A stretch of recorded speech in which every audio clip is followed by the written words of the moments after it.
नमस्कार, मैं दीपक शर्मा और मेरे यूट्यूब मंच पर आपका स्वागत है। दोस्तों, राजनीति में जो नेता गलत फहमी का शिकार हो जाता है उसका हाल बहुत बुरा होता है। बहुत बुरा होता है उसका हाल जो गलत फहमी का शिकार हो जाता है सियासत में। और ऐसा ही कुछ हाल महाराष्ट्र के मुख्यमंत्री का है। जैसे बिल्ली के भाग से छीका टूटता है, या यूं कहें कि तोड़ फोड़ करके कोई सरकार गिराई गई और एक आदमी एक्सीडेंटल चीफ मिनिस्टर बन गया मुकद्दर से। वो ये साहब है एकनाथ शिंदे। जब उद्धव ठाकरे की सरकार गिराई गई, पार्टी तोड़ी गई, तो अमित शाह ने इन पर हाथ रख दिया, ये मुख्यमंत्री बन गए, एक्सीडेंटल चीफ मिनिस्टर। लेकिन अब क्या कहा जाए साहब, कहीं ना कहीं गुमान है, कहीं ना कहीं गलतफहमी है। और लोग ऐसा कहते हैं कि एकनाथ शिंदे को लगता है कि 23 नवंबर को जिस दिन नतीजे आएंगे और अगर एनडीए की सरकार, महायुति की सरकार बनती है, तो दूसरी बार उनको ही शपथ लेनी चाहिए। सेकेंड टाइम चीफ मिनिस्टर उन्हीं को बनना है। दूसरी बार मुख्यमंत्री वो बनना चाहते हैं, क्योंकि लोग ऐसा कहते हैं कि मिस्टर शिंदे को लगता है कि आज की तारीख में महाराष्ट्र के नंबर 1 नेता मिस्टर शिंदे हैं। शरद पवार से भी बड़े, उद्धव ठाकरे अपने उस्ताद से भी बड़े, फडणवीस से भी बड़े, गडकरी से भी बड़े, नंबर 1। और इनको ये भी लगता है, जैसा कि जानकार कह रहे हैं, कि अगर इनके लीडरशिप में, अगर इनके नेतृत्व में चुनाव लड़ा बीजेपी ने, तभी बीजेपी जीतेगी। शिंदे हैं तो बीजेपी है, मतलब शिंदे हैं तो मोदी है, शिंदे हैं तो शाह हैं महाराष्ट्र में।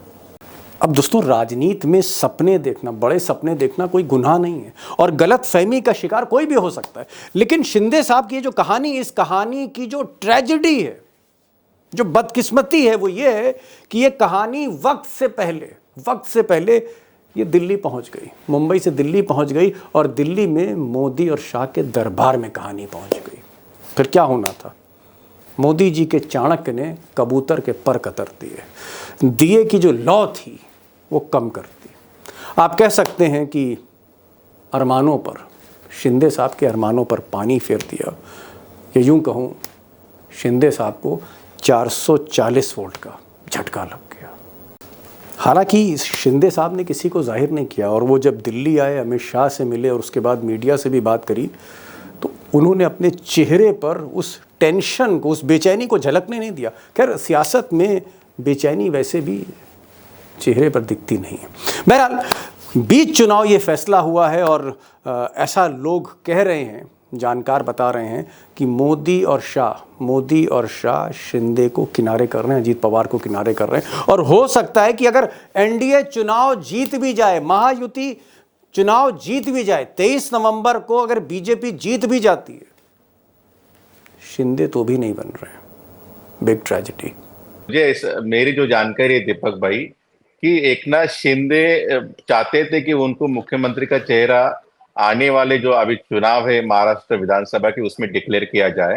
ये पता चल रहा है कि भारतीय जनता पार्टी बिल्कुल नहीं चाहती कि एकनाथ शिंदे ज्यादा आगे बढ़े, उनका कद जिस तरह के अजीत पवार जैसा कम हो और कम ही रहे, इसके लिए वो प्रयास चल रहा है।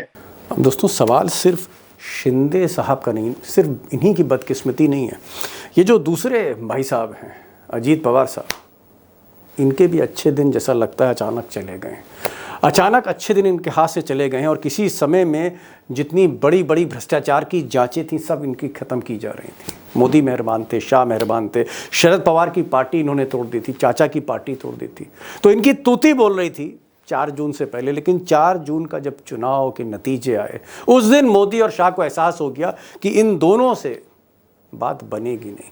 और सच्चाई ये है कि आज की तारीख में अजीत पवार के खास आदमी उनको छोड़ के, उनका दामन छुड़ाकर चाचा शरद पवार के यहाँ लाइन लगाए हुए हैं। और हो सकता है कि अगर अजीत पवार आने वाले चुनाव में जिसकी वोटिंग 20 तारीख को है और रिजल्ट्स जो हैं 23 नवंबर को है, कुछ ही दिन बचे हैं, अगर अजीत पवार ने 25-30 सीटें नहीं जीती तो समझ लीजिएगा दुकान बंद होने जा रही है भाई की। और दोस्तों, जो बड़ा सवाल ये है कि ये जो 2 शख्सियत है सियासत की, अजीत पवार जिन्होंने अपने सगे चाचा शरद पवार की पार्टी तोड़ी, बगावत कर दी, और एक साहब जो एकनाथ शिंदे, जिन्होंने अपने उस्ताद उद्धव ठाकरे की पार्टी तोड़ दी, बगावत कर दी। ये जो दो लोग हैं जो बागी हैं, आप कह सकते हैं, जिन्होंने पीठ पे छुरी भोंकी, एक शरद पवार की और एक उद्धव ठाकरे, क्या इन दोनों नेताओं ने मोदी और शाह का महाराष्ट्र में रथ फंसा दिया। और इस रथ को, इस दलदल से निकालना मोदी शाह के लिए बड़ा मुश्किल है। या फिर हम ये कहें कि जिस तरह से आखिरी वक्त पर मोदी जी ने लास्ट मोमेंट पर हरियाणा में कमाल कर दिया, एक हारी हुई बाजी जीत ली, क्या इसी तरह कुछ वो महाराष्ट्र में करने जा रहे हैं? या फिर सवाल ये भी है कि महाराष्ट्र में भूपेंद्र हुड्डा और शैलजा नहीं है, महाराष्ट्र में दो पुराने खिलाड़ी हैं, दो महारथी हैं। एक तरफ उद्धव ठाकरे हैं, दूसरी तरफ शरद पवार हैं। दोनों ही रीजनल पार्टीज़ हैं, मराठा अस्मिता पे ये स्थापित पार्टियां हैं। क्या महाराष्ट्र के ताले की, चुनाव के ताले की चाबी इन्हीं दोनों के पास है? शरद पवार और उद्धव ठाकरे ही तय करेंगे कि 23 तारीख को जो नतीजे आ रहे हैं अगले महीने, वो क्या होंगे, या फिर मोदी और शाह खेल कर सकते हैं? Big question. और महाराष्ट्र इसलिए इंपॉर्टेंट है क्योंकि उत्तर प्रदेश के बाद दूसरा सबसे बड़ा राज्य है इस देश का, सबसे ज़्यादा सीटें हैं यूपी के बाद, और सबसे बड़ी बात, हाईएस्ट जीडीपी स्टेट है, सबसे अमीर राज्य। ये अलग बात है कि मोदी जी ने इतनी मुफ्त योजनाएं वहाँ शुरू कर दी हैं कि महाराष्ट्र की तिजोरी भी खाली हो रही है। एक अलग सच्चाई है, फिर कभी डिस्कस करेंगे। लेकिन जो असली सवाल है वो ये, होने क्या जा रहा है? शरद पवार, ठाकरे, राहुल गांधी, या फिर मोदी और शाह का खेल, कुछ हरियाणा जैसा। दो खास मेहमान हैं आज हमारे साथ आज सुधीर सूर्यवंशी होंगे, कई खबरें ब्रेक करी उन्होंने, और हमारे साथ उमाकांत लखेड़ा होंगे। आखिर तक इस वीडियो को सुनिएगा क्योंकि महाराष्ट्र एक इम्पॉर्टेंट स्टेट है, और मुझे लगता है कि हरियाणा में जो कुछ हुआ, महाराष्ट्र कुछ और सोच रहा है। वहाँ सवाल मराठी वर्सेस गुजराती, मराठी अस्मिता का है। सुधीर जी, पिछली बार आप बता रहे थे कि साहब 120 सीट मांग रहे थे एकनाथ शिंदे, लेकिन सीटें जो है उनको 80 से ज्यादा नहीं मिल रही।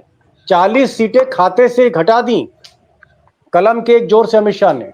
और अब मैं सुन रहा हूं कि साहब शिंदे एक बड़ा सपना देख रहे हैं, बड़ा सपना। और ये जो बिग ड्रीम है वो ये है कि साहब हमें आप सीएम फेस चुनाव में बनाइए, जो भी बैनर लगे, जो भी पोस्टर लगे, मोदी के बराबर फोटो लगे, और मेरी लीडरशिप में, मेरे नेतृत्व में महाराष्ट्र का चुनाव लड़ा जाए, जैसे नीतीश कुमार के नेतृत्व में बिहार का चुनाव लड़ा जा रहा है। तो क्या यह बात सही है कि एकनाथ शिंदे अपनी लीडरशिप में चुनाव लड़ना चाहते हैं? और क्या गुजरात लॉबी तैयार है? सुधीर जी, आपकी क्या खबर है? क्या अमित शाह ने कहा भाई ठीक है, आप मुख्यमंत्री के चेहरे होंगे, और मोदी जी भी मान गए, या मामला कुछ और है? दीपक जी, मामला गड़बड़ा रहा है एकनाथ शिंदे के लिए। एकनाथ शिंदे के लिए मामला गड़बड़ा रहा है। सुधीर भाई, आप जब भी अपने मुख्यमंत्री के बारे में बोलते हैं हमेशा कुछ गड़बड़ी बोल देते हैं। पिछली बार भी आप कह रहे, आप फिर कह रहे हैं गड़बड़ है। नहीं, अरे भाई, शिंदे आपके मुख्यमंत्री हैं, और बड़े इस वक्त पावरफुल मुख्यमंत्री। आप कह रहे हैं कि गड़बड़ है उनका मामला। शिंदे मतलब मुख्यमंत्री नहीं बन रहे क्या दोबारा? नहीं, आप सुनिए थोड़ा, मुझे थोड़ा कुछ सेकंड का वक्त दीजिए प्लीज। मुझे मेरी जो जानकारी है दीपक भाई, कि एकनाथ शिंदे चाहते थे कि उनको मुख्यमंत्री का चेहरा आने वाले जो अभी चुनाव है महाराष्ट्र विधानसभा की, उसमें डिक्लेयर किया जाए। और उसके लिए उन्होंने एक प्रॉमिस भी किया था, और एक रोड मैप बाकायदा उन्होंने प्रेजेंटेशन भी अमित शाह जी और बीजेपी की कुछ खास लीडरशिप को भी दिया था कि मुझे सीएम करोगे तो सब खर्चा जो रिसोर्सेज लगते हैं इलेक्शन में मैं उठाऊंगा, बाकी जो मैनेजमेंट लगता है मैं करूंगा, लेकिन मुझे सीएम दोबारा करो। लेकिन सीएम मुझे लगता है कि भारतीय जनता पार्टी जिस तरीके से बिहार में नीतीश कुमार को फ्री हैंड देती है, उनके नेतृत्व में चुनाव लड़ती है, वैसी बातें यहाँ पे दिख नहीं रही है।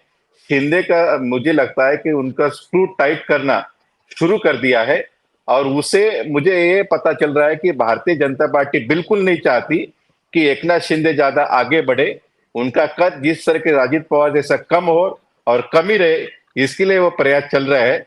इसलिए मुझे जो जानकारी मिले कि कल एकनाथ शिंदे, देवेंद्र फडणवीस, अजित पवार, अमित शाह जी को मिले, वहां पे मीटिंग हुई, देवेंद्र फडणवीस जी और अमित शाह की सेपरेट मीटिंग हुई, अजित पवार की मीटिंग हुई। वहां पे क्लियर कट एक मैसेज दिया गया कि कोई भी चीफ मिनिस्टर का चेहरा महाराष्ट्र में डिक्लेयर किया जाएगा नहीं। दूसरी बात, ओके। जो भी कुछ कैबिनेट पोर्टफोलियो है उसके जो बंटवारा है वो बाद में ही होगा, इलेक्शन के बाद। अभी कुछ नहीं होगा। आप अभी सिर्फ चुनाव लड़ो, सीटें जीतो और कलेक्टिव लीडरशिप में सीटें जीतो। कोई भी जी। फेस किसी पार्टी का सीएम नहीं। बिल्कुल नहीं होगा और चुनाव के बाद डिक्लेयर करेंगे। ओके ओके ओके, यानी एक हेडमास्टर की तरह अमित शाह ने सारे शिष्यों से कह दिया कि भाई इस बार कोई मुख्यमंत्री नहीं होगा, मुख्यमंत्री बीजेपी ही है, अब उसमें से कौन बनता है। लखेड़ा साहब, आपको इतना जी। तजुर्बा है, सारी राजनीति आप देख रहे हैं, समझ रहे हैं, मुझे ये बताइए कि भाई अगर नीतीश कुमार को मोदी और शाह चीफ मिनिस्टर का फेस मानते हैं बिहार में, तो साहब एकनाथ शिंदे अगर शिवसेना से हैं तो उनको फेस बनाने में क्या दिक्कत है? अगर नीतीश सीएम फेस हो सकते हैं और ये बात अगर कबूल है अमित शाह और मोदी को, तो भाई एकनाथ शिंदे क्यों नहीं कबूल है? ऐसा क्या है? शिंदे कम है क्या नीतीश देखिए कुमार से? देखिए नीतीश कुमार एक जो कि अब जो ग्रूमिंग हुई है सोशलिस्ट लीडरशिप में, वो एक नेचुरल ग्रूमिंग हुई है। प्राकृतिक रूप से वो नीचे से ऊपर उठे हैं और बड़ा स्ट्रगल उन्होंने जमीनी लेवल पर किया है। जबकि एकनाथ शिंदे कोई नेचुरल लीडर नहीं है, वो एक एक्सीडेंटल चीफ मिनिस्टर है। और वो अरे एक्सीडेंटल बाप किसने रे बाप। कराया? एक्सीडेंट किसने कराया? एक्सीडेंट बीजेपी ने करवाया। उन्होंने सरकार तोड़ी और उसके बाद उनको पटाया कि तुमको लीडर बनाएंगे, क्योंकि अगर एकनाथ शिंदे अगर बलि का बकरा नहीं बनते तो वो लीडर भी नहीं बनते, उनको चीफ मिनिस्टर भी नहीं बनते। तो दोनों में तुलना करने का मतलब ये है कि दिया दिखाना, अंधेरे चिराग को दे दिखाने वाली बात है। कोई इश्यू नहीं है, कोई मुद्दा नहीं है कि दोनों की तुलना की जाए। नीतीश कुमार के कुछ भी कहे, नीतीश कुमार एक आइडियोलॉजिकल फ्रेमवर्क है उनका, जबकि शिंदे का कोई आइडियोलॉजिकल फ्रेमवर्क नहीं है। वो इनके साथ भी है, उनके साथ भी है, इधर भी है, उधर भी है। और अभी एक महीने पहले तो वो कैंडिडेट ढूंढ रहे थे कि इतने कैंडिडेट खड़ा कर दूं, मैं निर्दलीय इंडिपेंडेंट खड़ा कर दूं कि मेरे को जब चीफ मिनिस्टर की दावेदारी आए, हंग असेंबली आए, तो मेरे को 15 इंडिपेंडेंट एमएलए कहेंगे हमारा नेता है एकनाथ शिंदे। तो ये जो इस तरह की जो जी। चीजें हो रही हैं, इस तरह की चीजें बहुत ही मुझे लग रहा है कि ये महाराष्ट्र की पॉलिटिक्स में बहुत बड़ा इलेक्शन है, बड़ा डिसिसिव इलेक्शन है। इसीलिए डिसिसिव इलेक्शन है कि दो स्टालवार्ट है। देखिए, उद्धव ठाकरे हैं और शरद पवार है, दोनों बहुत बड़े स्टालवार्ट्स हैं। हिस्ट्री, उनके पीछे एक हिस्ट्री है, एक विरासत है पॉलिटिकल। और मुझे लगता है कि वो विरासत के आसपास ही महाराष्ट्र का ये इलेक्शन घूम रहा है।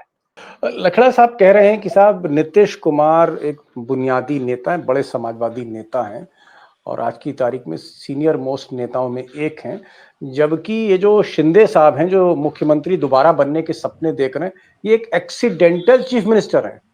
एक दुर्घटना हुई जिसमें सरकार गिरा दी गई, ये बागी थे और एक दुर्घटना की उत्पत्ति हैं मिस्टर एकनाथ शिंदे, यानी सीएम मटेरियल नहीं है। दोबारा सीएम जो है इनको बनाने की इनकी हैसियत नहीं, तो भाग्य से बन गए, भाग्य से बन गए, किस्मत से बन गए, एक बार बन गए यही बहुत है। लखेड़ा साहब मेरे ख्याल ये कहना चाह रहे हैं कि एक बार बन गए यही बहुत है। खैर छोड़िए, शिंदे को हम छोड़ते हैं, जरा हम अजीत पवार पे बात कर लेते हैं। ये बताइए सुधीर जी, क्या इन दोनों का हाल, ये जो दोनों नेता हैं, बागी थे मिस्टर शिंदे और मिस्टर अजीत पवार, एक पिक्चर थी, बड़ी पुरानी पिक्चर थी, लखेड़ा साहब ने जरूर देखी होगी, लखेड़ा साहब को पिक्चरों का बड़ा शौक है। एक पिक्चर नहीं थी, है, नहीं है। उसका एक गाना था, उसका गाना था लखेड़ा साहब, पता नहीं आपको याद है कि नहीं, दो बेचारे बिना सहारे, वो तो फूट फूट कर, इस तरह का था। तो क्या ये स्थिति सुधीर जी ऐसे ही है, दो बेचारे बिना सहारे, mister Ajit Pawar and mister Shinde? दो बेचारे बिना सहारे नहीं, वो अमित शाह जी के सहारे हैं और भारतीय जनता पार्टी के सहारे। और वो मुझे लगता है कि दोनों लीडर एक पैरासाइट है। एक पैरासाइट का मतलब ऐसा है कि उनका खुद जान नहीं है। जो जान है वो बीजेपी में, जब जब बीजेपी जान फूकते तो उनके थोड़ी जान आती है। जब तक बीजेपी चाहती है तब तक वो रहेंगे, जब बीजेपी नहीं चाहती वो चले जाएंगे, ऐसी उनकी हैसियत है। तो इसकी वजह से उनका जो वजूद है कुछ नहीं है, वो बीजेपी की वजह से उनका जो भी वजूद है। और मुझे लगता है कि जैसे आपने अजीत पवार का जिक्र किया, लोकसभा चुनाव में एक बड़ा फैसला आ गया है कि असली एनसीपी किसकी है और एनसीपी का सही चेहरा कौन है। लेकिन जो आने वाला चुनाव स्टेट असेंबली इलेक्शन है, उसमें हम कह सकते हैं कि this is the last nail in the coffin. वो एक चुनाव फैसला हो जाएगा कि अजित पवार और शरद पवार, ये फाइनल हो जाएगा। ऑलमोस्ट 70-75% चीजें फाइनल हो चुकी है, लेकिन स्टेट असेंबली में सब चीजें मेरे ख्याल से क्लियर कट हो जाएगी। इसलिए एकनाथ शिंदे भी चाहते थे कि उनके नेतृत्व में चुनाव लड़ा जाएगा, वो सीएम कंटिन्यू रहेगी तो उनकी पार्टी और उनके लोग उनके साथ में रहेंगे। लेकिन जब सीएम नहीं बनेंगे तो मुझे लगता है कि उनमें भी बहुत बड़ा एक एक भूचल आ सकता है शिवसेना, एकनाथ शिंदे की शिवसेना में। और जो कुछ लोग हैं वो उद्धव ठाकरे के जब गेट ओपन करेंगे तो उनके तरफ भी लोग जा सकते। इसलिए एक बहुत ही बड़ी एक वार्निंग बेल और एक दिलचस्प कहेंगे तो एक बहुत ही खतरनाक सिचुएशन एकनाथ शिंदे के लिए है आज। जी जी जी जी। लखेड़ा साहब, विक्टोरिया नंबर 203 का गाना है ये। दो बेचारे बिना सहारे, देखो पूछ पूछ कर हारे, बिन ताले की चाबी लेकर फिरते मारे मारे। तो ताला जो है वो तो अमित शाह का है, मोदी जी के पास है। चाबी इनको पकड़ा रखी है, ताला मोदी जी के पास है, अमित शाह के पास। आपको क्या लगता है कि ये जो दो बेचारे हैं, बिना सहारे हैं, क्या ये इस इलेक्शन के बाद अगर सीटें कम आई अजीत पवार की और शिंदे की, तो ये एंड ऑफ द रोड है? क्या ऐसा हो सकता है कि शिंदे की जो बचे कुचे विधायक हैं वो बीजेपी में आ जाए, मर्ज कर जाए? क्या आपको भविष्य दिखता है अजीत पवार का? क्या आपको भविष्य दिखता है एकनाथ शिंदे का? देखिए, बीजेपी का मैं जो देखता हूं कि भारतीय जनता पार्टी का गेम बहुत क्लियर है। क्लियर ये है कि सीढ़ियां ढूंढो पहले। जैसे उन्होंने हरियाणा में दुष्यंत चौटाला का सीढ़ी ढूंढा, उनको साढ़े चार साल तक अपने साथ रखा। उसके बाद सीढ़ी हटाई, दुष्यंत चौटाला को गिराया और सीढ़ी से ऊपर चढ़ गए। जो 40 सीटें जीते थे पिछली बार, उनको 48 कर दिया अपने बल पर। किसी का जरूरत नहीं है। क्या हालत कर दी अजीत पवार की? अजीत पवार के पास इतने एमएलए थे, क्या हालत कर दी उसकी? उसको भिखारी बना दिया। अभी रूलिंग पार्टी अलायंस में भिखारी, उसका एक पार्टी का तो नेता ही मर गया, जैसे भी मरा है। वो बड़ी सिचुएशन है उनके खराब। और वही मुझे लग रहा है कि ये दुष्यंत चौटाला जैसा सिचुएशन एकनाथ शिंदे का हो सकता है। क्योंकि अगर उनको चीफ मिनिस्टर नहीं बनाया, और एक परसेप्शन बीजेपी ने मार्केट में फेंक दिया कि he is not going to be the chief minister. Lakhera sir समझ गए। मैंने कभी आपकी बातों पर शक जाहिर नहीं किया है। आपने, मुझे याद है, हरियाणा में आप एकमात्र पैनलिस्ट थे जो बार बार कह रहे थे कि दीपक जी गलती मत करिएगा, अमित शाह और मोदी को अंडर एस्टिमेट मत करिए हरियाणा में, आपने कहा था। तो इसलिए मैं आपकी बातों को कभी हल्के नहीं लेता हूं। लखेड़ा साहब बता रहे हैं कि मोदी और अमित शाह, इनकी जो पॉलिसी है ये सीढ़ी की तरह इस्तेमाल करते हैं। जैसे दुष्यंत चौटाला को एक सीढ़ी की तरह इस्तेमाल किया हरियाणा में, सीढ़ी चढ़े और बाद में उस आदमी को गिरा दिया नीचे और खुद चढ़ गए। आप कह सकते हैं इसकी सांप सीढ़ी का खेल खेलते हैं। फर्क सिर्फ इतना होता है कि सांप जो है, जिसकी सीढ़ी बना के चढ़ते हैं, उसको डसता है। मोदी और शाह साहब को सांप नहीं डसता, वो सिर्फ सीढ़ी पे चढ़ते चले जाते हैं। बाकी दुश्मनों को सांप डसता चला जाता है। इस तरह का सांप सीढ़ी का खेल इजाद किया है। क्या आपको लग रहा है सुधीर जी, आपको लग रहा है कि ये जो सांप सीढ़ी का खेल ये लखेड़ा साहब बता रहे हैं, क्या शिंदे और अजीत पवार अब इनका फ्यूचर नहीं है, नंबर एक? और अगर उद्धव ठाकरे, मिस्टर ठाकरे, अगर थोड़ा सा दिल बड़ा कर ले, पुरानी अदावत भूल जाएं और बागियों को माफ कर दें कि चलो भाई ठीक है, शिंदे को तो मैं नहीं लूंगा, लेकिन जो 4-5-6-7 लोग हैं जो डर के मारे ईडी के चले गए थे, अगर ये वापस आना चाहें तो मैं ले सकता हूं, इनको मैं मशाल पकड़ा सकता हूं। अगर उद्धव ठाकरे ने 4-5 विधायक भी तोड़ दिए, रिवर्स स्विंग कर दी अगर, तो क्या आप लगता है कि एकनाथ शिंदे की स्थिति बड़ी दयनीय हो जाएगी 20 नवंबर से पहले, वोटिंग से पहले? अगर उद्धव ठाकरे थोड़ा सा भी अगर रास्ता दे दें, तो आपको लगता है कि कुछ विधायक हैं जो इस वक्त शिंदे के साथ हैं, जिन्हें ना मंत्री मिला, ना मंत्री का पद मिला, ना पैसा मिला, ना कुछ मिला, क्या ऐसे लोग आ सकते हैं? क्या कुछ लोग उद्धव ठाकरे के साथ आना चाहते हैं? मिस्टर सुधीर सूर्यवंशी। बिल्कुल दीपक जी, आपने जिस तरह से बात रखी, एक बात क्लियर है भारतीय जनता पार्टी सीडी नहीं, एक यूज एंड थ्रो की पॉलिसी की तरह राजनीति करती है। ये शिंदे भी जानते हैं, अजित पवार भी जानते हैं, सब लोग जानते हैं। इसलिए वो भी अपना सब कदम मुझे लगता है कि सब कॉशियसली ले रहे हैं। इसलिए अभी उनको नहीं लगता है कोई रीजनल पार्टी बढ़े महाराष्ट्र में और दूसरी कहीं भी जगह पे बढ़े। उनको लगता है 100% भाजपा ही हर जगह पे चाहिए। इसलिए एकनाथ शिंदे का कद कम करने के लिए उनको सीएम पद का चेहरा, सीएम फेस डिक्लेयर नहीं करेंगे और ज्यादा से ज्यादा चीज उनकी सीटें चुन के आएंगे तो उनको सीएम भी नहीं बनाएंगे। तो ऑटोमेटिकली अजित पवार का फैक्शन और शिंदे का फैक्शन इतना ये मुझे लगता है कि वीक कर देंगे, तो वो ऑटोमेटिकली महाराष्ट्र की राजनीति से कैसे गायब हो जाएंगे किसी को पता भी नहीं चलेगा। ये पहली बात। दूसरी बात जिस तरह से आपने जिक्र किया कि उद्धव ठाकरे थोड़ा दिल बड़ा करे और एक कूट राजनीति जैसे शरद पवार जी करते हैं वैसे करेंगे तो शिंदे के कैंप में एक बहुत बड़ा हड़कंप मच जाएगा और ये हड़कंप मच जाएगा और शिंदे सीएम नहीं रहेंगे। इस न्यूज से भी मुझे लगता है कि बहुत ही एक बड़ा एक क्या बोलते बैकलैश शिंदे के गुट में आ सकता है और उसके वजह से काफी लोग इलेक्शन अभी तो डिक्लेयर हुए जैसे फॉर्म एप्लीकेशन जो बड़ा सजेशन आपने दिया, एक बहुत बड़ा ऑब्जर्वेशन सुधीर जी ने किया। सुधीर जी ने कहा कि अगर उद्धव ठाकरे थोड़ा सा कूटनीति करें, थोड़ा सा छल करें, थोड़ा सा चाणक्य नीति अपनाएं, हालांकि बहुत स्ट्रेट फॉरवर्ड आदमी है राजनीति में, आप कह सकते हैं शरीफ है कुछ क्योंकि फोटोग्राफर रहे हैं वो, और जो भी आर्टिस्ट होता है थोड़ा सा वो राजनीति में स्ट्रेट फॉरवर्ड रहता है।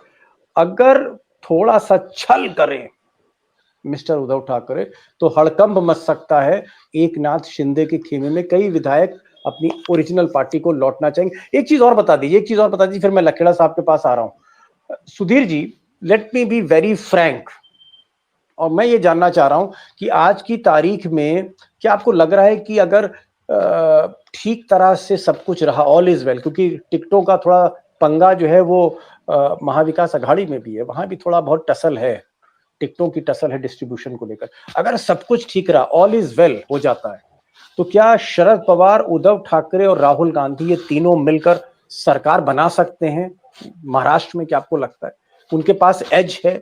क्या 145 सीटें से ज्यादा ला सकते हैं? क्या बहुमत तक पहुंच सकते हैं ये तीनों लोग?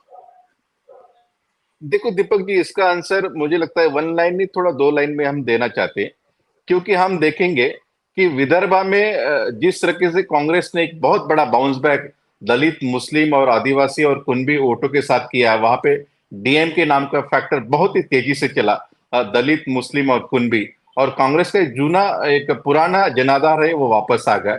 दूसरी बात, वहां पे बीजेपी बहुत बड़ी बुरी गिरावट बीजेपी की जैसे लोकसभा में हुई वैसे विधानसभा में होने के चांसेस है।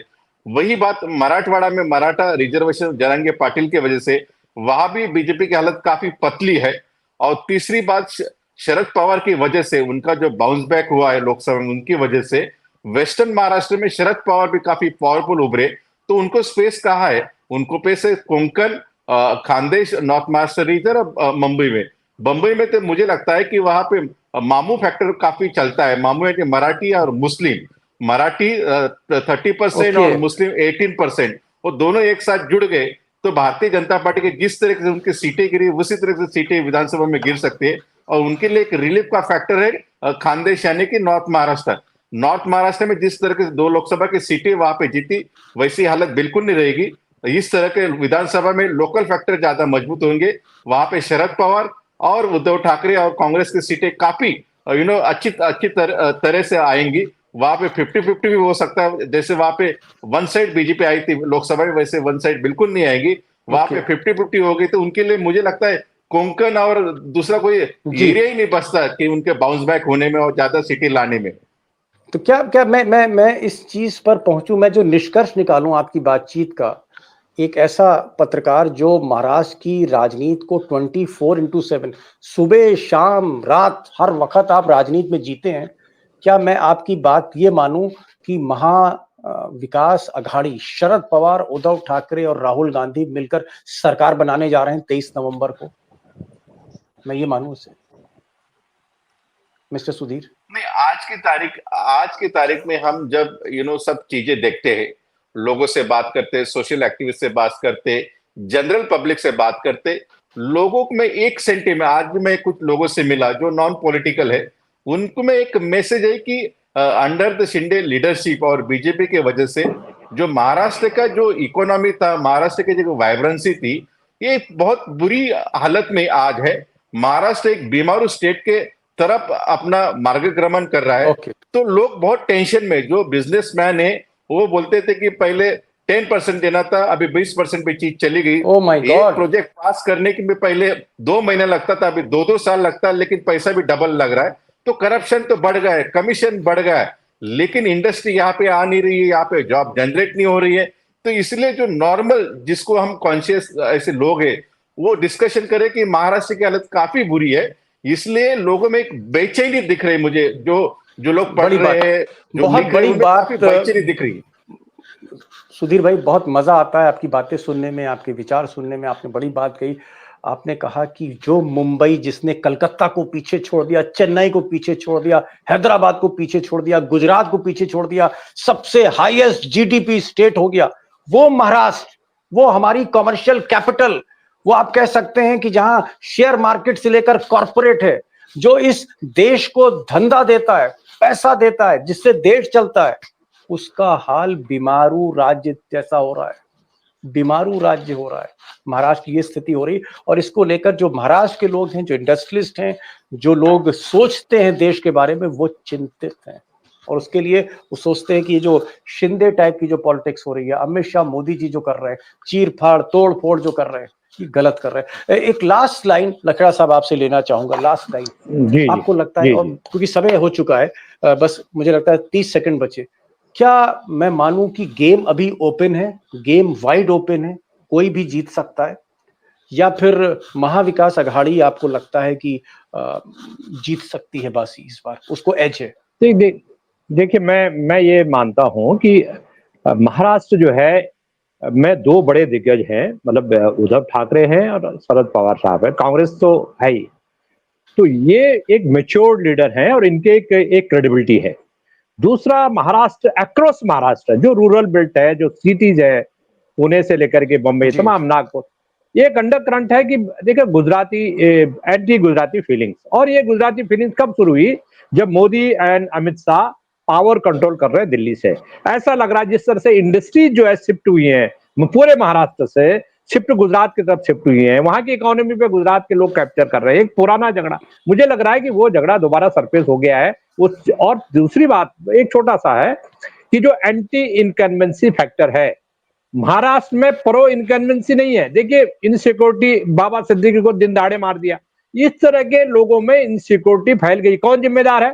अगर वहां कांग्रेस की सरकार होती तो उसको आप जिम्मेदार मानते, सेंटर में कांग्रेस की सरकार होती, अरे आप तो डबल इंजन, 3-3 इंजन चला रहे हैं। तो सवाल यह है कि लोगों में अगर असुरक्षा है, फिल्म इंडस्ट्री में असुरक्षा है, लोग डरे हुए हैं, तो कौन जिम्मेदार है इसका?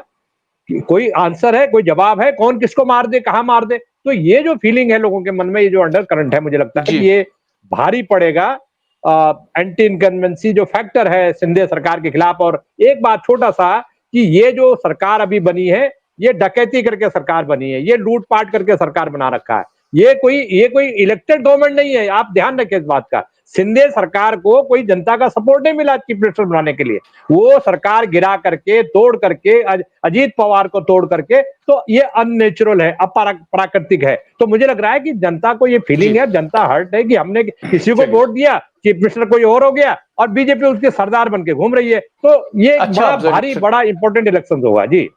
बड़ा ऑब्जर्वेशन। दीपक, 30 सेकंड। कल मैं मंत्रालय में घूम रहा था, मैंने secretary, joint secretary, desk officer, उनसे बात कर रहा था। वो बहुत लोग, पहली बार मुझे टेंशन और उनके फेस पे एक टेंशन लगा। मैंने पूछा प्रॉब्लम क्या होगा? बोले सुधीर, जो भी सरकार आएगी उस सरकार को कम से कम 1 से 1.5 लाख करोड़ का कर्जा लेना है, तभी हमारा मार्च और अप्रैल के सैलरी निकलेगी, तभी ये सरकार आगे बढ़ पाएगी। इतना पैसा उठा लिया है, इतना पैसा लाडली बहना हो, अरे बाप रे बाप, ये क्या सुधीर भाई, सबसे बड़ी खबर आप आखिर में बता रहे हैं। और दोस्तों, ये बहुत बड़ी बात कह गए। महाराष्ट्र जो इस देश का इंजन है, इस देश का फाइनेंशियल कैपिटल है, हाईएस्ट जीडीपी स्टेट, हम सबसे अमीर मानते हैं। ये कह रहे कि जो सबसे अमीर राज्य उसकी तिजोरी खाली है, सैलरी को पैसा नहीं है। सेक्रेटरी, जॉइंट सेक्रेटरी, मंत्रालय जहां हेडक्वार्टर है सरकार का, वहां पर चर्चा हो रही है कि भैया जैसे ही 23 नवंबर को नतीजे आएंगे, जो भी सरकार होगी उसे कर्जा लेना पड़ेगा, वरना आप कर्मचारियों को तनख्वाह नहीं दे सकते। ओ माय गॉड, ये तो हालत एकदम नॉर्थ ईस्ट स्टेट जैसी हो रही है। ये तो हालत ऐसी हो रही है जो जो आंध्र प्रदेश की हालत है, जिसका रोना रो रहे हैं इस वक्त नायडू बाबू कि पैसा नहीं है, इतना कर्जा चढ़ गया। जो देश को पैसा देता वो कर्जे में चला गया। और ये मुझे लगता है बहुत ही हिलाने वाली खबर दी है जी। दीपक जी, महाराष्ट्र के ऊपर अभी प्रेजेंटली 8.5 लाख करोड़ का कर्जा है। अभी 1-1.5 लाख और कर्जा लेंगे तो महाराष्ट्र के ऊपर का कर्जा 10 लाख करोड़ हो जाएगा। इसका मतलब हर जो आदमी है महाराष्ट्र के, उसके सर पे कम से कम 1 लाख रुपए कर्जा रहेगा। My God, very sad, very sad. और मैं आज इस पूरे एपिसोड को, इस वीडियो को बहुत ही मतलब मैं निराश होता नहीं हूँ, ऑप्टिमिस्टिक व्यक्ति हूँ। मैं चाहता हूँ सब लोग ऑप्टिमिस्टिक रहें, आशावादी रहें। लेकिन जिस तरह की बात कही कि 10 लाख करोड़ का खर्चा है और हालत ये है महाराष्ट्र की, जो सबसे पैसे वाला स्टेट है, वहां पर इस वक्त तनख्वाह के लाले पड़ रहे हैं कि भाई अगर सरकार नहीं बनेगी तो सबसे पहले कर्मचारियों को उधार लेकर तनख्वाह आपको जुटानी पड़ेगी किसी तरह से। Very sad, very sad. And I think the people of Maharashtra who are voting on 20th November, वो इसका नोटिस लें, संज्ञान लें और इस पर पड़ताल करें कि जो सुधीर जी ने कहा कितना सही। और मैं चाहूंगा कि एकनाथ शिंदे बताएं, हकीकत बताएं कि तिजोरी खाली है कि भरी है। और शरद पवार और उद्धव ठाकरे साहब को भी कहना चाहिए भाई इन्होंने बजट का क्या हाल कर दिया फ्रीबीज बांट के। Thank you so much Sudhir ji, आप आए वीकेंड पे। लखेड़ा साहब बहुत बहुत शुक्रिया। और बहुत किसी उम्मीद के साथ तो नहीं, लेकिन हाँ मैं चाहता हूं कि महाराष्ट्र नंबर 1 स्टेट है, नंबर 1 स्टेट रहे। ये देश की आर्थिक राजधानी है। मुंबई पे मुझे फक्र है, मेरा मुंबई है। और मैं चाहूंगा कि जो देश को कमा के दे रहा है उसकी तिजोरी खाली ना, उसकी जेब भरे। और ये जो राजनीति हो रही है इस वक्त, वाकई ये अफसोस जनक है। बहुत ही दुख हुआ आज जिस तरह से उन्होंने बताया आखिर में। Sorry for that, but I hope that Maharashtra will improve. और महाराष्ट्र ने हमेशा इस देश को दिशा दिखाई। लखेड़ा साहब बहुत बहुत शुक्रिया, बहुत बहुत शुक्रिया सुधीर भाई इस प्रोग्राम में आने का। Thank you so much, thank you so much. धन्यवाद।